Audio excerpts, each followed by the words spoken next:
Move to test Cahar in the name of Chapter Laughlin. Okay.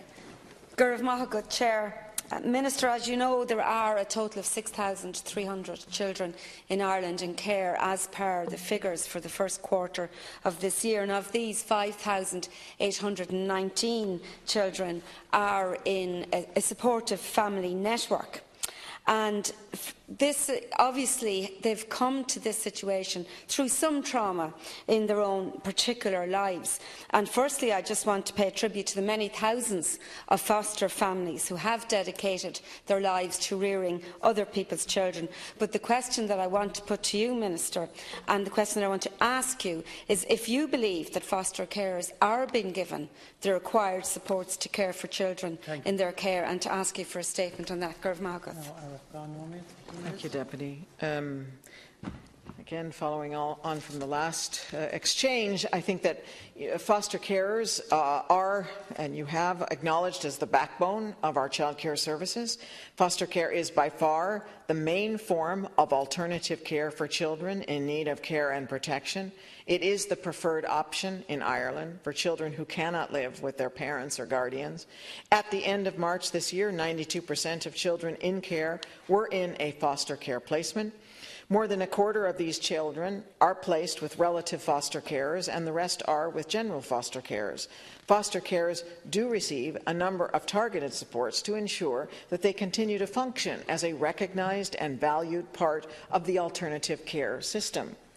It is vital that all children in care and their carers receive adequate support to ensure a successful placement, and key elements of the support provided to foster carers include a link social worker, access to training and support group meetings, and the allocation of a child and family social worker for each child in care.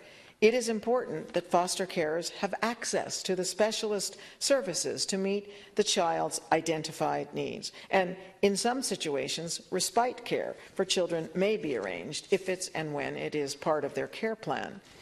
Pre-assessment and ongoing training is compulsory for all foster carers in order to equip them with the skills and knowledge to provide high-quality care. TUSLA addresses the training needs of relatives who are foster carers separately, in recognition of the specific dynamics and the personal nature of relative care.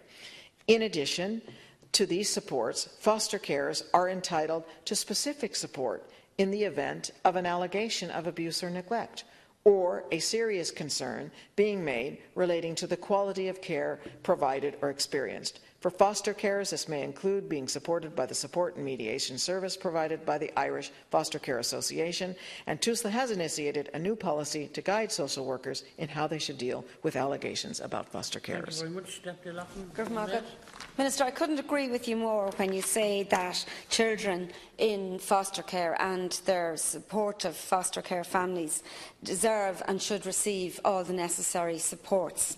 And already I have mentioned that no matter what leads to a child being in foster care, there has been some type of chaos within their family situation. And there's no doubt that many of these children need psychological and extra medical services to help them reach their full potential. But this isn't always the case, Minister, and I have to share with you the heartbreaking case that only recently occurred in my own constituency in South Kildare. And this is where a young 9-year-old boy from Dublin, and we'll call him John, just for the sake of using a name, who was placed with a family as the very first foster child. And quite possibly this was the first mistake made, that because there was a lot of needs for John, and possibly it should have been a more experienced family at the point in time. But he had lived a very chaotic life, both his parents drug addicts and his father in prison. But he did arrive into a loving home, and a huge bond was formed despite the many issues that he had, such as the fact that he was never taught to use a toilet, such as the fact that he pulled a knife on his foster parents. And he did not, in spite of all this, he did not miss a day in school, and the family were in constant contact with a very supportive school. He joined a local football club and he absolutely loved it. However, the foster care family begged for additional psychological supports and they did not receive it. When I put this question down as an oral question, John was still in his home and his foster parents were begging for these supports. Since then, he has been removed. He's been put in a residential home. He's to start in a new school. He has no football club, and this is a disgrace. Sorry, you have another minute. I want to. Well, thank you, Deputy. I mean, I would be happy to receive, additional information in relation to that particular case and address that in another way with outside of the context of the chamber, just to follow up on that in relation to the issue that you have raised in that particular case, which I hear. I think.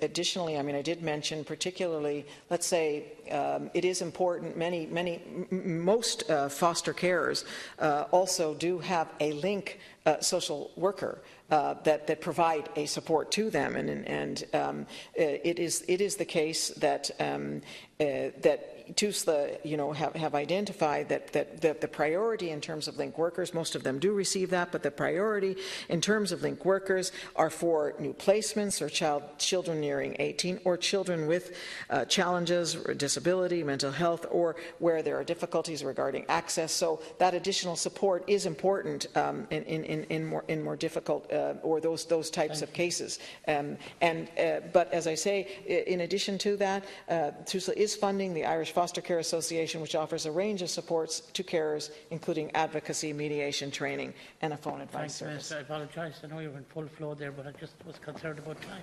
You have another minute now. Garth Malcolm. And thank you for that, Minister. And I don't doubt for a second your bona fides in this area, and I will be in contact with your office in relation to this specific situation. But I have to say to you, that I have listened to the tears of the heartbroken foster mother who really felt that she was the last chance for this young boy. And I really would have huge concerns and share the foster mother concerns about this little boy surviving and about having a life that a young boy his age should have.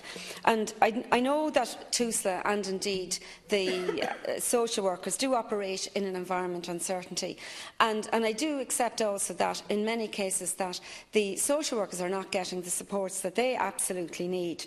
And it's just so hugely important, and I know that you acknowledge this, that the interventions do take place and the supports that are needed have to be absolutely readily accessible. I think that John's foster situation was doomed to fail before it began because of the lack of assessing the needs that he had and the lack of putting those in place. I think that these foster families absolutely need to have all that they can to sort out the chaos of these children's lives. And as my colleague Deputy Rabbit has said, it's just so important to link in with EPIC, with SUGRU and with the Care Leavers Network as well too, in terms of their life-lived experiences. Garth Malcolm.